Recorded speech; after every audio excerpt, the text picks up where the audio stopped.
মাকে একটু দেখতে চান মমতা ব্যানার্জিকে। আমার ভীষণ শখ, আমার বাংলার মেয়ে এত বড় একজন হয়েছে, এটা আমার খুব গর্বিত। আমি আমার হাতে হাতে হাত মিলেছি। হাসি আসছে না বন্ধুগণ? হাসি তো আসবেই। রাজ্য রাজনীতির যে অবস্থা, পশ্চিমবাংলার বাসিন্দা হয়তো বুঝতেই পারছেন। তো যা কিছু হোক, সব আমাদের কিছু আসা যায় না। কালকে হচ্ছে সরস্বতী পুজো, যাকে বলা হয় বাঙালির ভ্যালেন্টাইন ডে, যেখানে অঞ্জলির নামে আমি অঞ্জলি দিতে যাচ্ছি। নাম করে ছেলেপেলেরা অঞ্জলিকে ঘুরিয়ে তার বাড়িতে দিতে যাচ্ছে। এইসব কেস হচ্ছে। অঞ্জলিকে নিতে যাচ্ছে, অঞ্জলিকে দিতে যাচ্ছে, প্রিয়াকে আনতে যাচ্ছে, প্রিয়াকে দিতে যাচ্ছে। এইসব কেসে আমরা দেখতেই পারি এই সরস্বতী পুজোতে হতেই থাকে। তো সিঙ্গেলদের জন্য আমি বলতে চাচ্ছি কিছু ভাই ভাষণ বাজি, তোমরা কি করবে? তো ভাই তোমাদের কিচ্ছু করার নেই।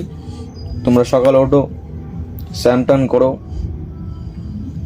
সোজা স্নান টান করে কিছু না খেয়ে উপোস থেকে সোজা অঞ্চলে দিতে চলে যাও। দাও, কোনো আইটেম যদি হাতে আসলো নাহলে ঠিক আছে, বাড়ি লোটা বাটি গুছাও, গুছিয়ে ভাই লুচি পুরি খেয়ে সোজা আর বাংলা দেখতে শুরু করে দাও। নো টেনশন ভাই, সোজা আর বাংলা দেখো ভাই। তুই দেখো, শেখো রাজনীতি কাকে বলে। তাও যদি না বুঝতে পারো, সোজা আরামবাগটি চলে দাও ভাই। আরামবাগ টিভিতে ভাই তুমি রাজনীতিতে এমন ভাই মশগুল হয়ে যাবা, এসব সরস্বতী পুজো, ভ্যালেন্টাইন ডে সব তোমার কিচ্ছু মনে হবে না। পলিটিক্স ভাই অনলি। কেন দেখো ভাই, মোদি, নরেন্দ্র দামোদর মোদি, আদিত্যনাথ, এরা কি এরা কিছু আছে? ভ্যালেন্টাইন্স ডে, সরস্বতী পুজো কিছু আছে? সুজা ভাই। তাও যদি তোমার অকার না থাকে ভাই, যারা সরস্বতী পুজোয় এসব কিছু করতাম, সোজা ভাই গঙ্গা ঘাটে চলে যাও। গঙ্গা ঘাটে যে গঙ্গা জলে ডুব লাগিয়ে চলে আসো, ওখানে পুরো দেখো। আর মাতালখোর গাঁজাখোর বন্ধুগণের জন্য আমি কিছু বলতে পারবো না, কেন এগুলো ইলিগাল। তারা তাদের কাজ করতে থাকুন, আর যারা কাজকর্ম করে লেগে যাও। কিন্তু যেসব ছেলেগুলো ভাই রোজ সকালে উঠে বা যারা জিম যায়, যারা রানিং করে, বন্ধ দেওয়া যাবে না।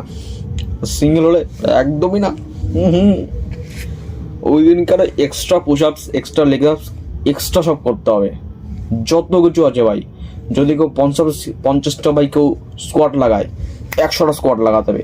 কেউ দিয়ে ভাই প্রত্যেকদিন 50খানা পুশ আপ লাগে, 150খানা পুশ আপ লাগাতে হবে। বডি ভেঙে চলে যাবে ভাই। ট্রেনিং ভাই থামানো যাবে না। ট্রেনিং যে থামিয়েছে সে মরেছে, এক কথায়। তো আমি মিঙ্গলদের কিছু বলতে চাই না, তাদের তো প্ল্যানিং আছেই। কেউ কলা পাতার পাঞ্জাবি, কেউ সবুজ শাড়ি, কেউ আকাশি জামা, কেউ আকাশি শাড়ি ব্লাউজ পরে যাবে, তাদের ব্যাপার। কিন্তু সিঙ্গেল তোর জন্য আমি কিছু মনোভাব প্রকাশ করলাম। জানি না কি আসবে না, কাজে আসবে না আসবে, কিন্তু ভাই আমি সকালবেলা কালকে প্রত্যেক দিন যেরকম মাঠে যাই, যাব, যেতে থাকবো। যেখানে 50টা পুশ আপ লাগালাম, সেখানে 100খানা লাগাবো।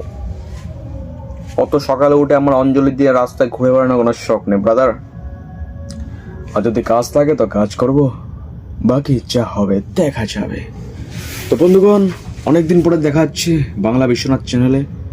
আগে একটা অন্য ঘর ছিল, যদিও এই ঘরটা পরে নিচে ছাদ আছে ভাই। আপান গাই এলাকা, নিচে ঘর আছে, নিচে ছাদ আছে, মানে নিচেই খাটের তলার নিচে ছাদ আছে।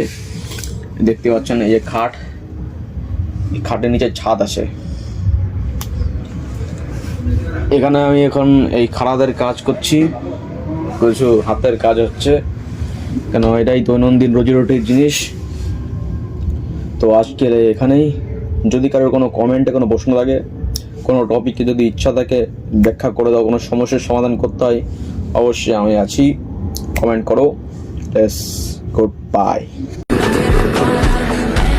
9 days, ये जो कुछ समय के लिए तुम बने हो, तुम्हारा असली रूप नहीं है। ये सिर्फ तुम्हारा एक हिस्सा है, तुम्हारे असली पावर का बस एक छोटा सा टुकड़ा। खामोश। तुम वो बेवकूफ हो जो खुद अपनी ताकत से अनजान है। चुप रहो। तुम्हें रास्ता दिखाएंगे उचीहा, जिनके पास विजुअल प्राउएस है। तुम टेल्ड बीस्ट, उनके गुलाम के अलावा कुछ नहीं।